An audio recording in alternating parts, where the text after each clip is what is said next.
प्यारे बच्चों, ये आपका पेपर है और ये आपकी कॉपी जो कि इस बार एकदम से चेंज हो गई है।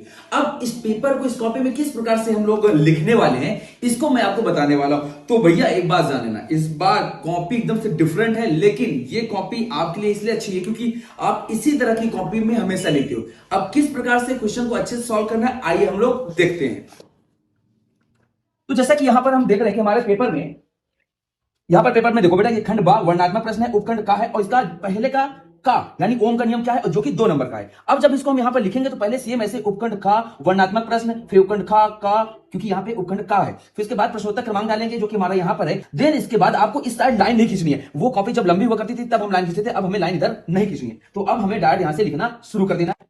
तो प्यारे बच्चों, जैसा कि आपने देखा कि यहां पर हमने पहला और पहले का और खा दोनों सॉल्व कर लिया। आपको भी ऐसे करना। 2 मार्क्स में था, 2 मार्क्स में इतना और इतना अगर आप लिखते हो तो ये सफिशिएंट होता है, तो इसके लिए परेशान होना। अगला प्रश्न आप यहां पे देख सकते हो, इसने परिनालिका में प्रवाहित वैद्युत धारा के कारण चुंबकीय क्षेत्र की बात की है और इसने कहा कि चित्र द्वारा समझाइए। तो ये 4 मार्क्स का था। आपको चित्र बनाना है, चित्र बनाना ही और पेंसिल से बनाना, तभी आपको पूरे मार्क्स मिलने वाले हैं। वहीं पर आप देख सकते हो कि यहाँ तीसरे नंबर पे हमारे पास एक अंकीय प्रश्न था। जब अंकीय प्रश्न को सॉल्व करना है तो आप एकदम प्रॉपर तरीके से, सही तरीके से करना, स्टेप बाय स्टेप करना, कोई स्टेप गायब मत करना क्योंकि स्टेप मार्किंग यहां पर भी की जाने वाली है।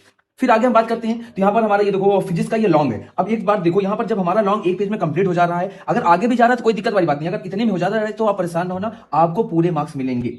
आप देख सकते हो इसने क्या है, संरचनाएं चित्र सहित चित्रित करने को लिखा है। 4 क्वेश्चन पूछा था, हम यहाँ पे चारों को आराम से ढंग से इस प्रकार से बनाकर लिखेंगे। आप कोशिश करना सभी के नाम भी जरूर लिख देना क्योंकि टीचर को भी समझने में आसानी होती है। ठीक है, अब आगे आओ। अब आगे हम देखेंगे कि यहाँ पे हमारा 6 का खा है।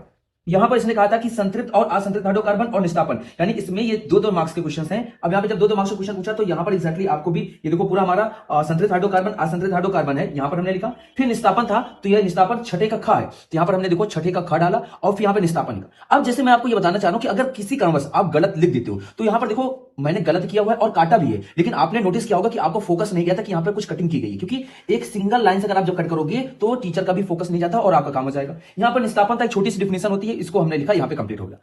अब आगे देखो, अगर हम नेक्स्ट में आगे बात करते हैं तो यहां पर इसने कहा है कि उपखंड का। अब जैसे देखो उपखंड का लिख रहा था लेकिन प्रश्नोत्तर क्रमांक में मिस कर गया था, तो जिसकी वजह से यहां पर क्या किया गया, प्रश्नोत्तर क्रमांक लिख दिया। अगर आपसे कभी हो जाए, याद रखना आपको इस प्रश्नोत्तर क्रमांक लिखना ही लिखना है, इस बात का ध्यान रखना।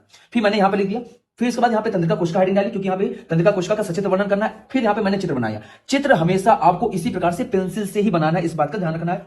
फिर इसके बाद इसका पूरा डिफाइन किया अच्छे से, इसके सारे जितने विभाग थे उनको एक्सप्लेन किया। अब यहाँ पर आप देख सकते हो कि यहाँ पे लिंग निधान की जब बात आई तो मैंने इसको पेन से बना दिया क्योंकि ये कोई खास बहुत टफ चीज नहीं थी, तो आप इसको चाहो तो पेन से बना सकते हो, बट कोशिश करना कि आपको हर एक चीज पेन से, अगर कोई ड्रॉ बनाना है, कुछ भी इस तरह की चीजें करना है तो कोशिश करना वो हमेशा पेन से ही होना चाहिए। अगर आप भी इस प्रकार से अगर अपनी कॉपी को लिखते हो तो डेफिनेटली आपके पूरे के